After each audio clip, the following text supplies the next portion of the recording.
snow is quietly covering the numerous wine bottles and cigarette butts on the ground. Well, they went through 6 bottles of potent Pilsner, 3 bottles of Commodore Red, and almost 4 packs of cigarettes. Well, yes, I think we can say with relative confidence that it was you. Yes, this scene isn't exactly ripping with joy.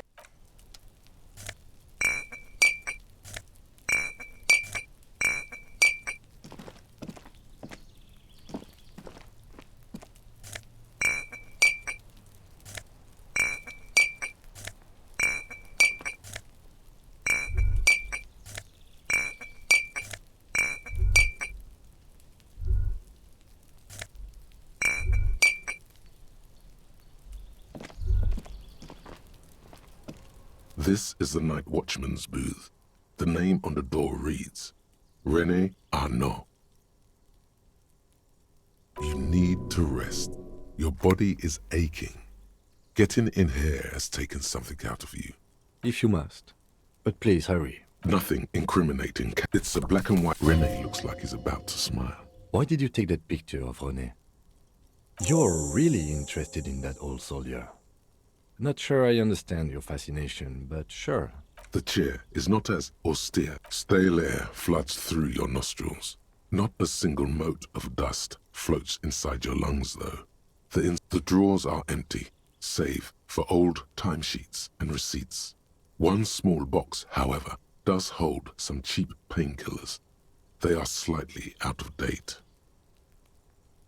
You take the painkillers. They are yours now. Oh boy, where to start? Elevated risk of dementia, mini-strokes, Prophet's disease, sudden death, hair death, erectile malfunction, critical flatulence, watery blood, black mucus, uncontrollable weeping, increased sensitivity to la opera, inoperable joint disorder, total spinal collapse. Maybe this was a bad idea. You stand and exit the booth. This is the night.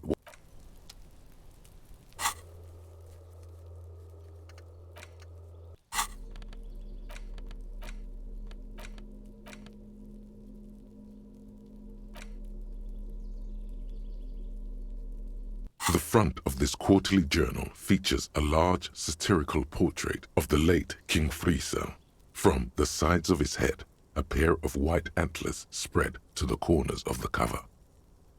Because Feltherre was incompetent, foolish, and cruel. In short, the embodiment of everything the communards wished to overthrow. It's satire, you see. Because Feltherre was incompetent, foolish, and cruel. In short, to your disappointment, there aren't any full-color pictures to direct your attention. Just column after column of closely set text, interrupted occasionally by little doodles in black and white. After rifling the pages with your thumb several times, you return to the table of contents.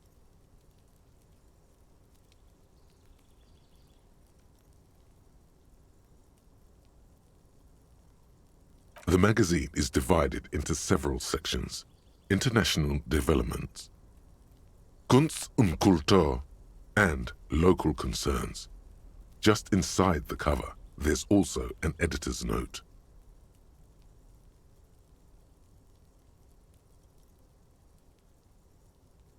Comrade, as you know, this journal takes its name from Mazov's immortal expression, du cristal à la fumée. This was his way of describing the way the rigid, crystalline structures of capitalist ideology turned to smoke under communism.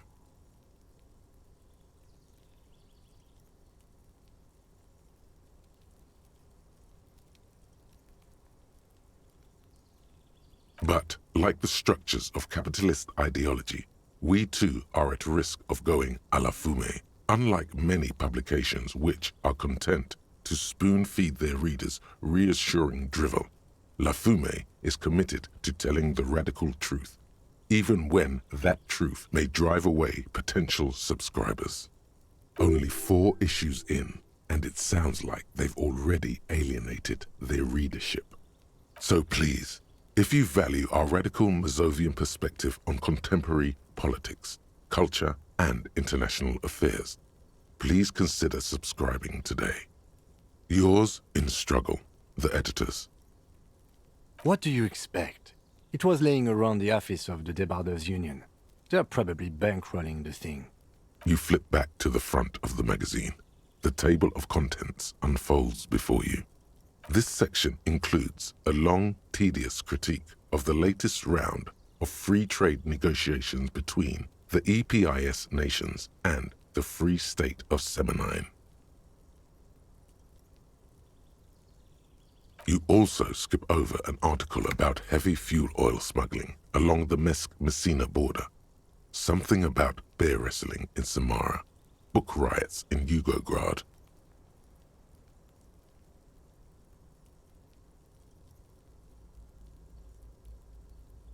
Face it, you really aren't interested in foreign affairs.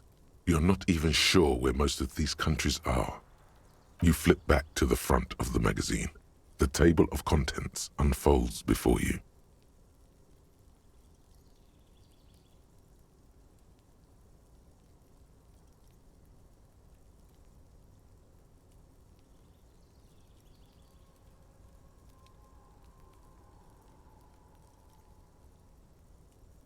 It takes a moment, but gradually it dawns on you that Kunst und Kultur must mean arts and culture. Why they decided to title this one section in Volda is beyond you. It evokes a sense of recognition and fellowship among those privileged enough to understand. As you leaf through this section, you come across several reviews of recent radio plays, as well as a brief artist spotlight featuring a local artist identified only as CS. The main feature, though, is a long essay titled Tip Top Tournée, a critical Mazovian perspective. This so-called artist spotlight is really just a brief Q&A, made all the briefer by the subject's evident hostility to her interviewer. That certainly sounds like a certain delinquent youth who likes to harass you from her balcony. The actual article is surprisingly light on details, but after skimming a page or two, you gather that it has something to do with motor carriage racing. If you don't follow it, you only ever hear about the ludicrous sponsorships and obscene death toll. You think you're settling in for a relaxing recap of the most recent season, maybe sprinkled with some nice anecdotes about a few of the more colorful drivers. Instead, you find yourself skimming a 10,000-word feature about all the politically problematic aspects of Tip Top Tournée. Where to even start? For one, there's the crass commercialism of its sponsorships, and then there's the practically criminal emphasis on deadly motor crashes. Oddly enough, this article has 2 bylines: Nasteb Encolada Bernal and Exilus Buka. There's no way those are real names.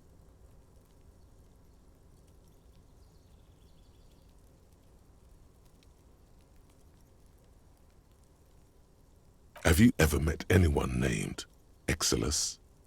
Come on, they're plainly pseudonyms. More than that, they're likely anagrams.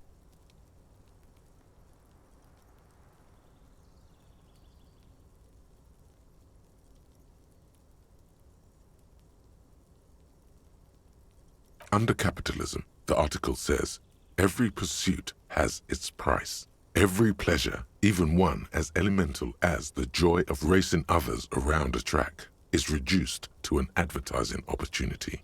Thus, the so-called tournée becomes a competition between increasingly meaningless brand signifiers. Your discount laundry detergent racing against a pack of Astra cigarettes, or even a Fritta. And that precisely is what's problematic about it. Were it not for the promise of random, spectacular violence, audiences would quickly lose interest.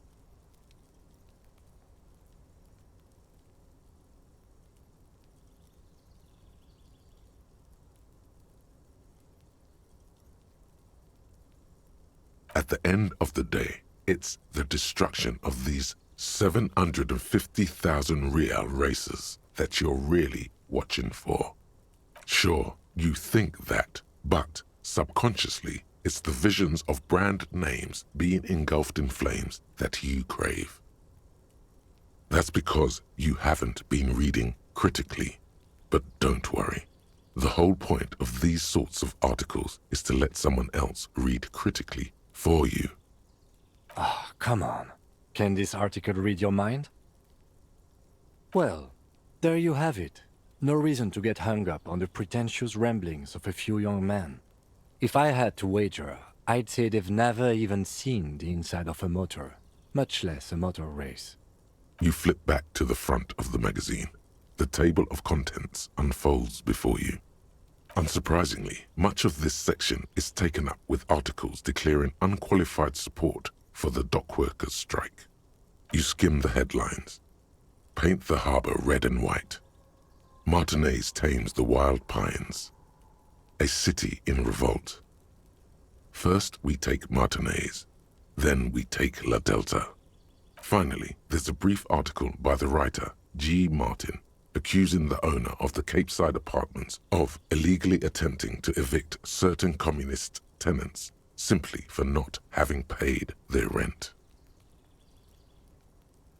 According to these editorials, there can be no accommodation with the forces of international capital or their mucilaginous allies in the coalition. Why do communists love puerile insults? And they wonder why they're always being left out in the cold. You flip back to the front of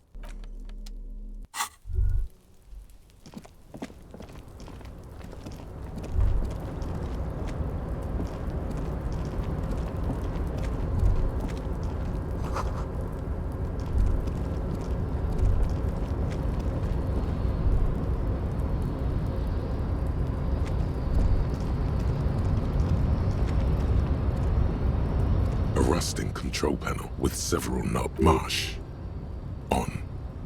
With a loud grind, the crane shifts overhead, moving a massive metal container through the air.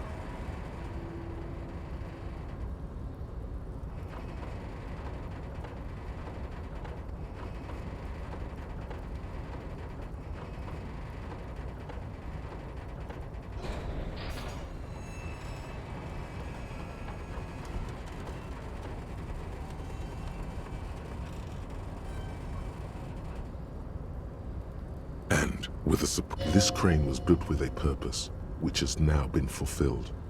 To move this container. Who can say? All you know is, it's special. I can't see how that was worth the wreckers. The crane does not return to its original position.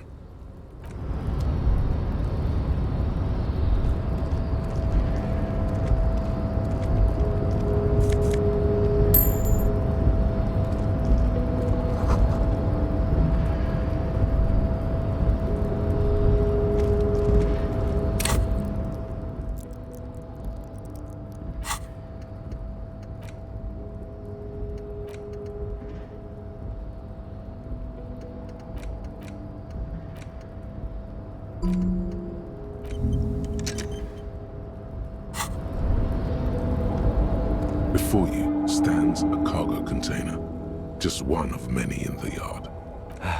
Is this like your thing with that wall again? You do? Because I don't. There are a million containers here. Why are you fixating on this one? There may very well be, but we are not here to look for that. We are not here to interact with containers. We are... No reply. You attempt to turn the handle. To your left, the lieutenant considers your actions with some puzzlement.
Container, container, I'll turn you nice and red. Container, container, put the logos on. The lyrics to this Container song are being made up as he goes along. The accent is so thick, it's impossible not to notice he's Ubi, from the vanishing peninsula of Ubisund on Muindi. Container, container, used to be Wild Pines. Container, container, now belongs to Everard. Everard, Everard, Everard, he looks after everyone. Huh? Well, hey there. How can I help you, mister? The look in his deep blue eyes is as sincere as you've ever seen. Kind of makes you feel like an arsehole for no apparent reason. I see you are not a union man, mister. Did you get lost? You're not one of them scabs, are you? I mean, I don't personally mind. Folks is just folks, you know, and folks gotta eat. Just some of the other guys don't look too kindly on the scabbing kind, if you know what I mean, mister. Oh, I'm just making some covers for them containers here. Yes, I am, yes, I am. So it's easier for the... The containers in the yard are green in Wild Pine's livery, and the mountains rising behind Leo is all red in Union colors. It's like some red infection was spreading outwards from the container yard's core. Yes, they are hiding it from the inside. All the red containers have the Debarders Union logo on them. No, not really. Mr. Everett doesn't tell me all the big things. Says I go and tell them to everyone. Oh, no trouble at all, mister. No trouble at all. Oh, yes. Born and raised in Irish, mister. Mum had to leave my dad after he got a bit violent. Took us here to the new world. I was about 10 then. Too old to lose my accent then. People say us Ubis are up to all sorts of trouble with sheep and other animals and whatnot. I just want you to know there was never any of that where I come from. No, sir. Those are just nasty rumors. Thank you for clarifying that, sir. Oh, most of the guys are down at the gates, keeping the scabs from coming in. We're on a strike. The whole union is. You don't have to work when you're on strike. Ha! We haven't worked for 2 months now.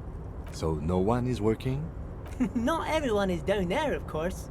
Mr. Everard is in his office, where he always is. And Jean-Luc is guarding the gate. But Titus and his boys got into some drunken trouble and Everard sent them on a nice vacation. For a week or so.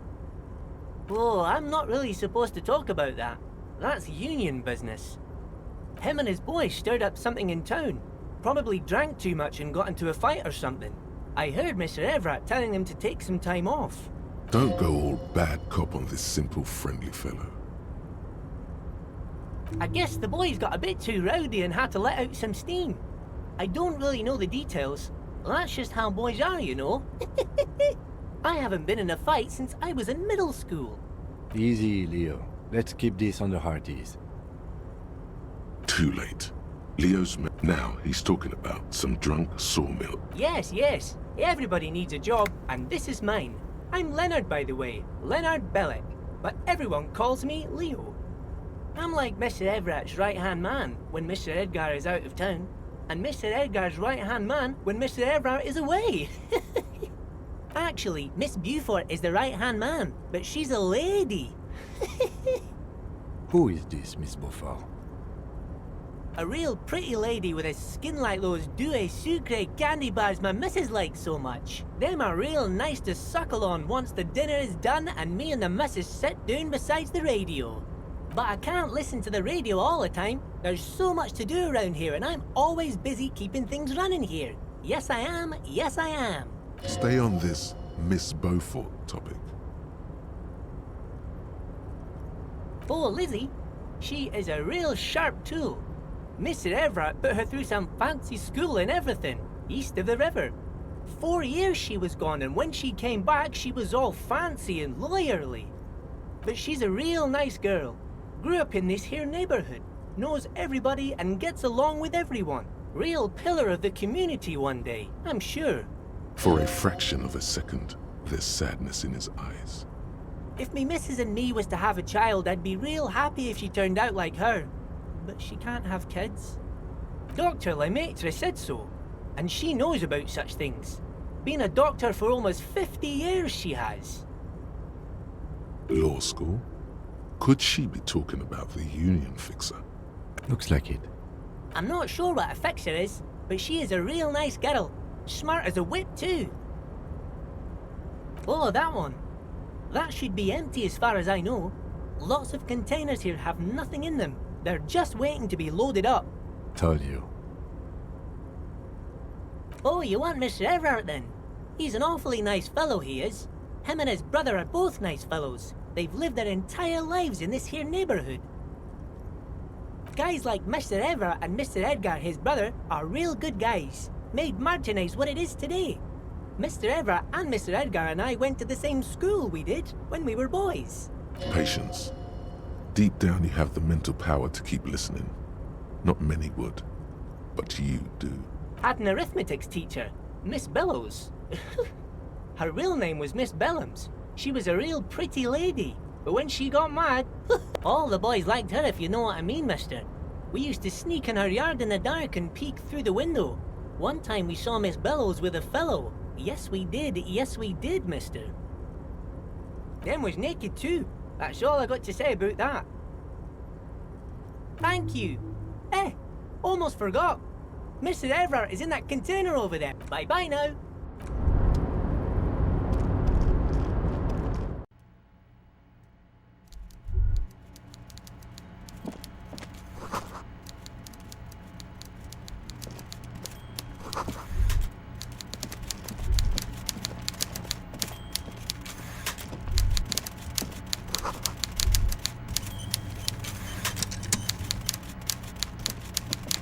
Before you is a walrus of a man seated behind a large desk.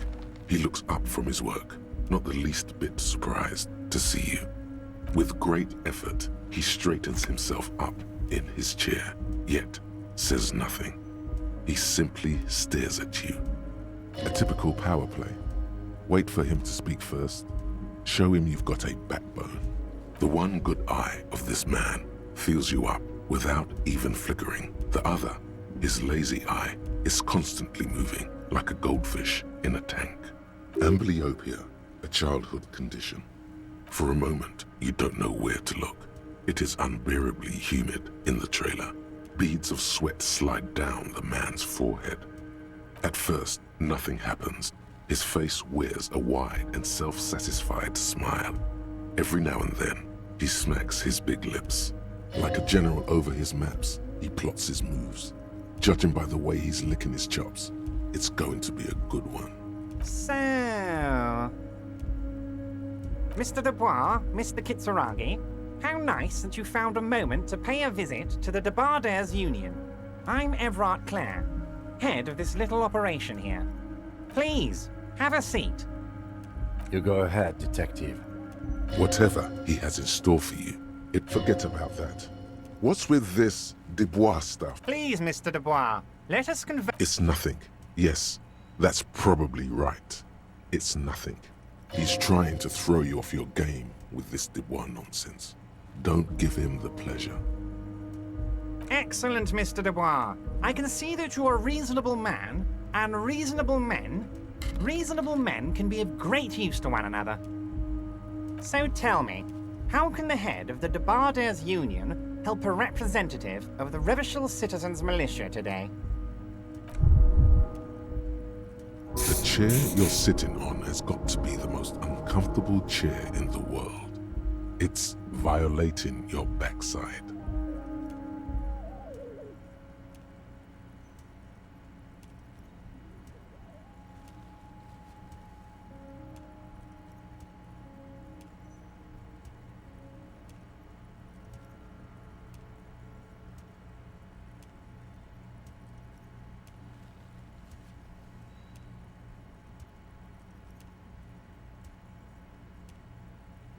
Oh, by the way, I heard you got a rather rude reception from a certain Lawrence Gart. Some people have no manners, it pains me to say.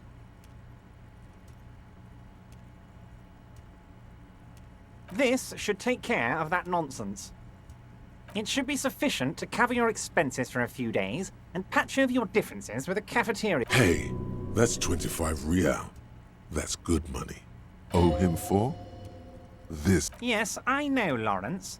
He's a real character. No union man in him. A real piece of work, that boy is.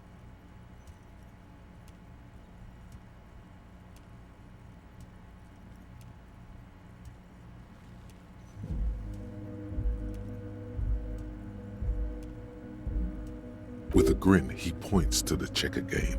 It's like you're on a game show. At least don't thank him for it. Is there anything you'd like to say to me? Or... No. Cool? I wouldn't go that far. I'm sure there are cooler things than delivering a comically oversized novelty check to a cafeteria manager. But, sure, if that's what's cool nowadays. Now, I'd like to set your mind at ease about one other matter. Your lost gun. Let me assure you, Union people are on it as we speak. I've got my best hounds looking for that lost gun. His slug-like lips move, but all you hear is an echo. Lost gun, lost gun, lost gun. The world is swallowed by a black hole of fear. Only two... Are you all right, Harry? You seem anxious. Don't be. Everything's going to be all right. It's not like you left it loaded.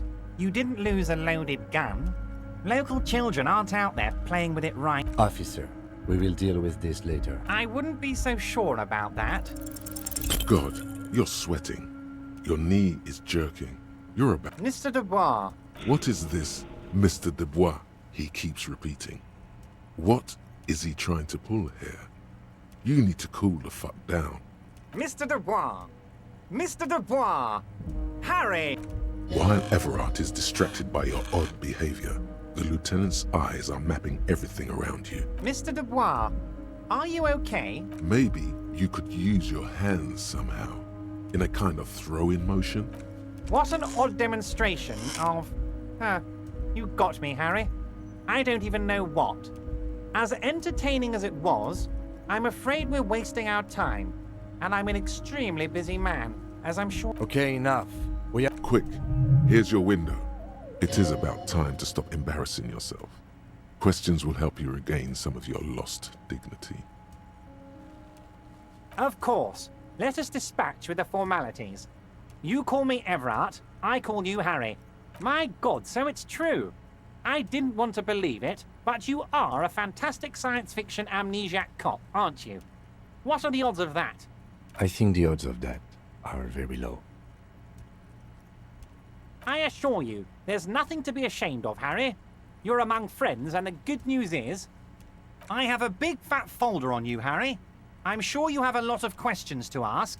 Maybe I can help you out. I'm sure you had some concerns you thought I might be able to address. And you are probably right. I can. Are you trying to tell me you've gotten hold of some of our documents? Mr. Kitsuragi, would you mind? Me and Harry are talking about his lost identity right now. Asking too many questions will make you look weak. You should maybe focus on the folder. Don't just jump to the folder. That's not smart. Shows you're on the edge. Do some probing first. It's Harry. Harry Dubois. You feel like a Dubois, but you don't feel like a Harry. Strange. And I can work with you, Harry. Now, what else can I do for you? Family? Harry, you're not a family man.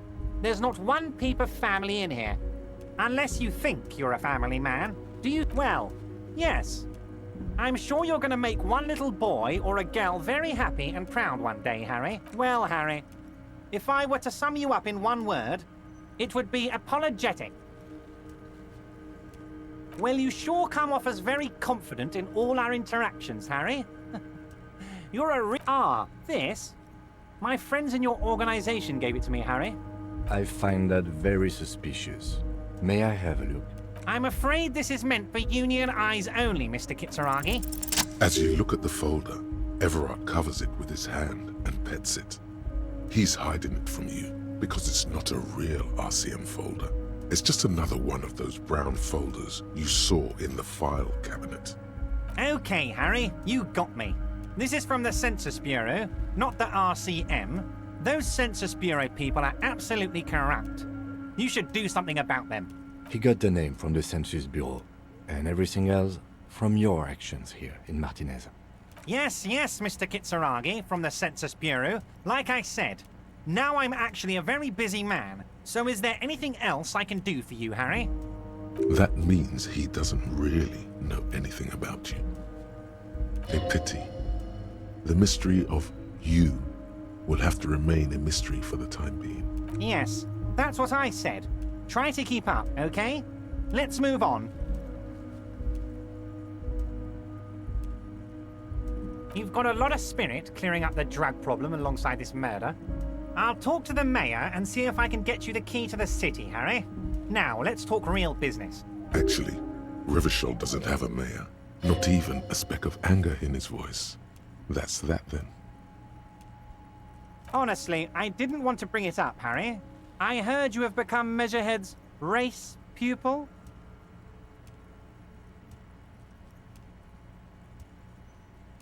Of course, Harry, of course.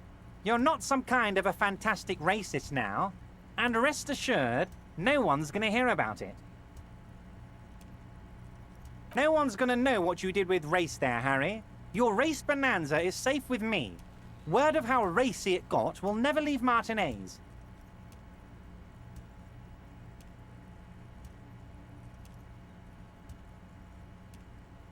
Anyway, I assure you, I am a very well-informed man. Information reaches me before I even get the chance to request it. Yes, your lost gun. My best men are on it. They're turning every stone, searching every playground, asking kids, grandmas, everyone. Your gun will be found, Harry. Let me assure you of that. It's just a matter of time and effort. The only way to find it seems to be working with him. He might even be holding your gun hostage. Harry! I was only trying to be tactful. A lost gun. Kids could be playing gun roulette with it as we speak. Teenage gangs could be arming themselves. I assure you we are working on locating the missing sidearm as well. The lieutenant is concerned about the lost gun and feels that the fact you haven't prioritized looking for it is unfortunate, if inevitable, and doesn't put the RCM in a good light. Excellent, Mr. Kitsuragi. That's excellent news. Looks like we have a friendly gun-finding competition on our hands. Oh, of course. That's your main thing here. That's why you're in Martinez. I know everything that goes on around here, and I would love to help like I'm helping you with your lost gun.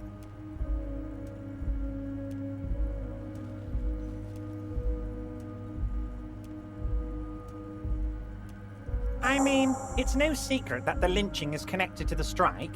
So much to talk about. Honestly, it's been weighing on me so heavily. I understand you need to interview me, but there's a thing that's been keeping me up at night. I want to talk about the hanging. I mean, if we could just calmly talk, exchange information, we could blow this thing wide open. Yes, that sounds good. But I can't think straight with this thing weighing on me.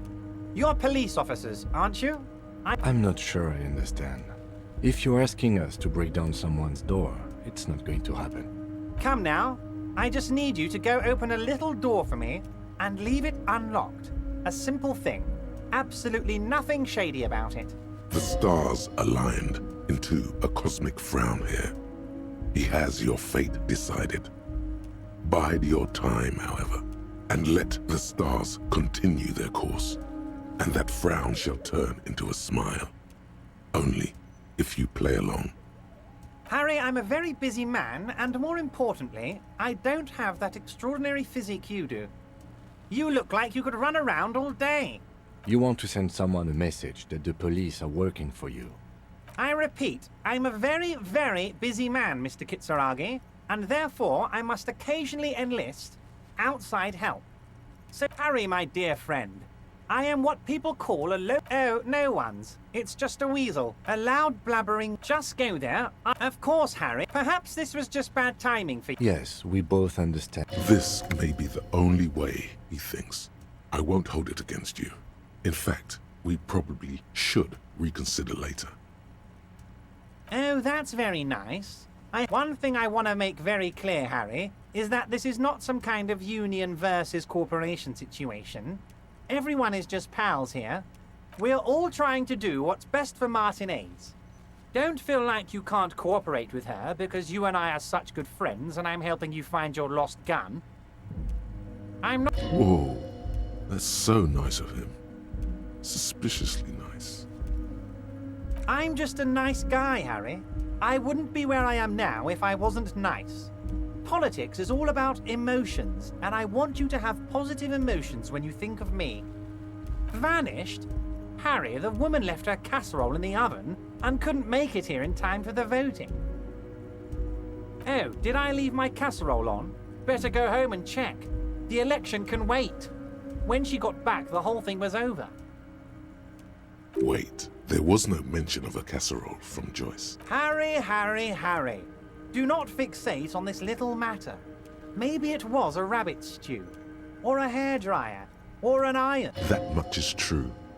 His heart truly is in it, though you wouldn't think so by looking at him.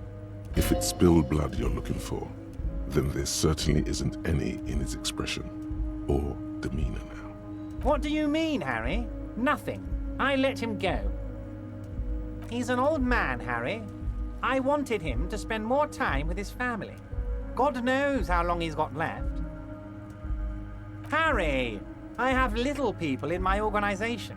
I would never call someone a midget. Honestly, I'm beginning to think you're a midget, Harry. If she actually... He doesn't want to see her. Of course, Harry. Let me just... I have no interest in what she is doing. Tell her about all of it. It is rather interesting to tell people things about each other, isn't it? It was nice telling him about her right now. My dear Harry, there are literally millions of... Harry, you smooth-talking son of a bitch. Time is a precious resource, and I don't have enough of it to count containers with you. Smooth talking. Maybe that's the way to go about opening the container. You should... A fantastic check. Just open one little... Wait. You need this to get in and out through the gate. Here. You're one of us now.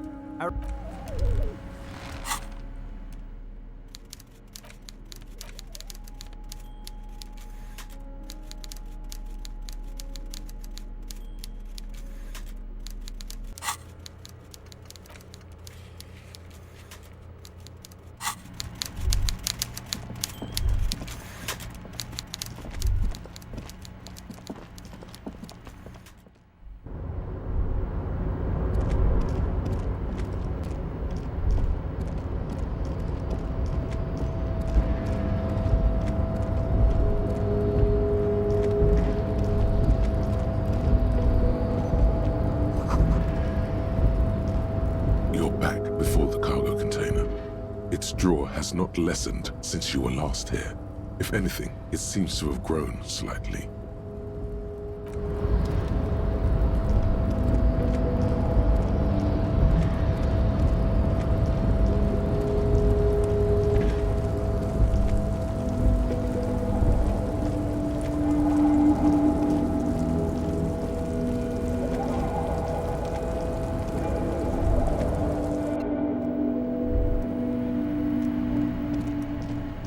The file cabinet stands, the drawer slides shut.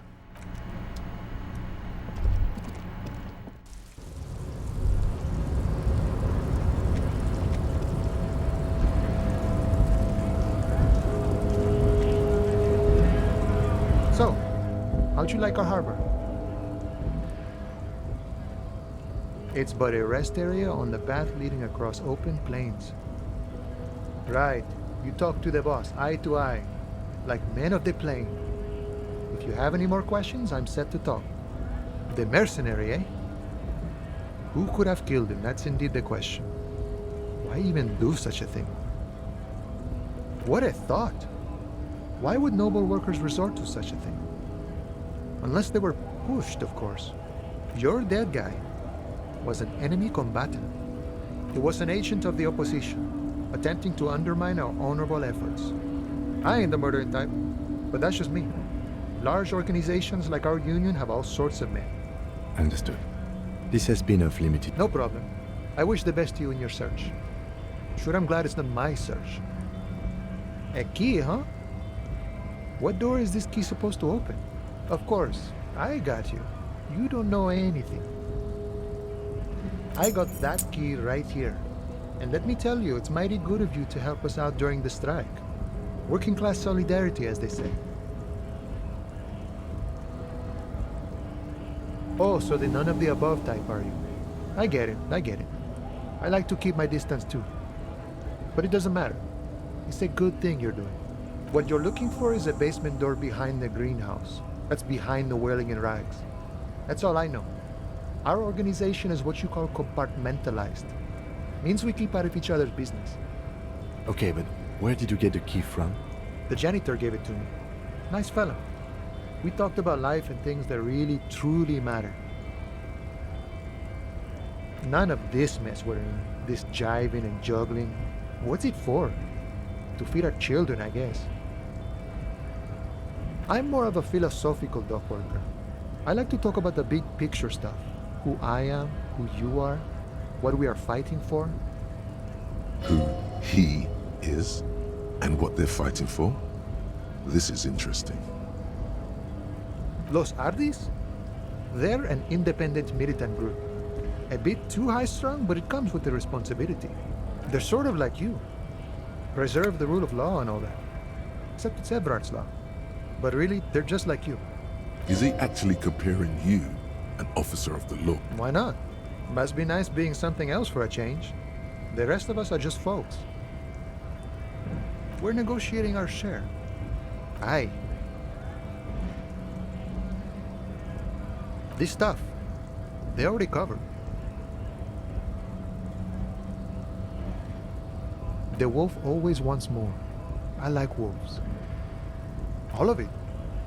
However, right now we want all the harbor workers to be on the company's board, so they could take part in the decision-making process. No. I don't think I'm a communist. Seeing something of value and saying I want it all to myself is a much older and simpler notion. No science to it at all. Even a weak child can think it. The only things holding someone back are I can't and I shouldn't. Then how can anything ever be mine? But that's okay. We don't have to agree. The prairie is wide enough for all of us. Sure thing. What is this? News of the world? Talk about personal stuff. Call me Mañana. I'm just a humble harbor worker for the past 6-7 years. Mañana sounds like a Mesk word, but he doesn't actually look much like a Mesk. Not a given name for certain. It's a taken name. The kind for artists, or criminals, or revolutionaries and the sort. And I'm not. I'm Bacholiero. Not all Mesks have the Mesk look either, you know. Things in the real world are a bit more fluid. Stuff ain't always what it appears to be. A nom de guerre would be more like Guerra Mañana. Now that we are getting so well acquainted, what's your name? be honest with him. Harry. It's cool, but I'm sure you could come up with something even cooler. The encroaching doom is golden red. It is inside you, but also outside, on the horizon, by the water's edge. Innermost, but yet to happen. Things make sense from that angle. Your tequila sunsets. You have... Boyadero! You see his eyes turn teary with appreciation. He is extremely happy for you. You receive a good, strong handshake in return. A really cool guy.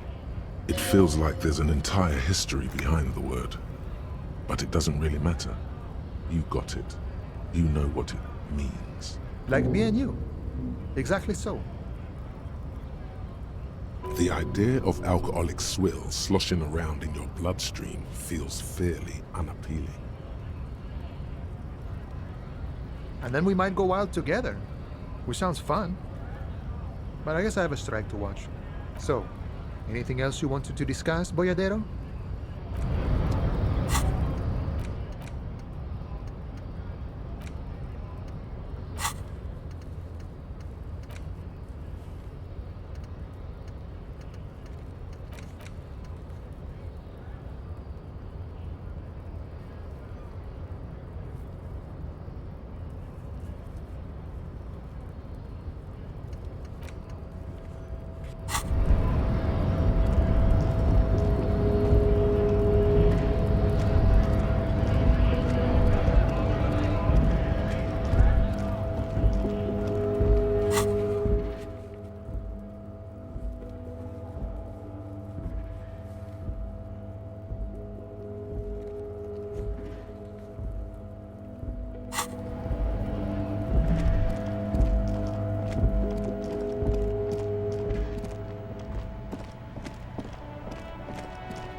Vigilance officer, what can this old carabinier do for you?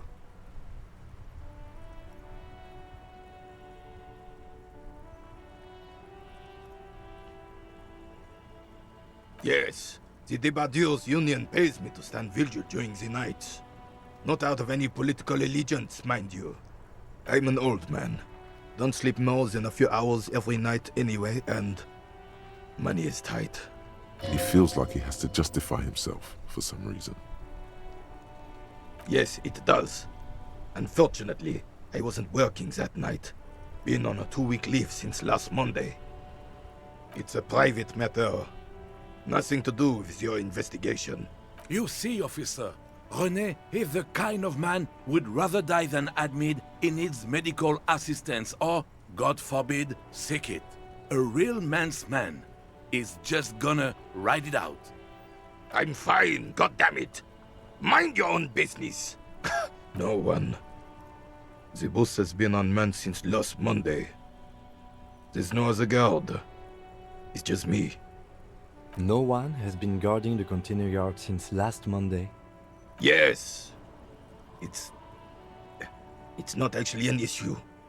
I mean... Look, officer, the container yard doesn't actually need a guardsman. Never had one before René. Monsieur Claire had that booth built specially for him. It's mostly decorative.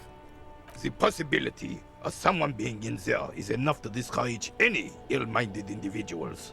Feltherre created this job for René because he knows the Royal Carabiniers' pension of honor and PTSD isn't something a man can live off. A decorate... Oh, I didn't mean to imply there's something wrong with that. I do it too. Everyone does it. It's an excellent side thing. Yes, yes, yes. Can we conclude the topic of my guard booth now? He is not going to become an entrepreneur. She is nobody. This is none of... The lady is Jeanne-Marie Beaulieu, and she sure as hell wasn't a nobody. Yes, yes. Like I said, it would be up anyway, so might as well keep an eye out.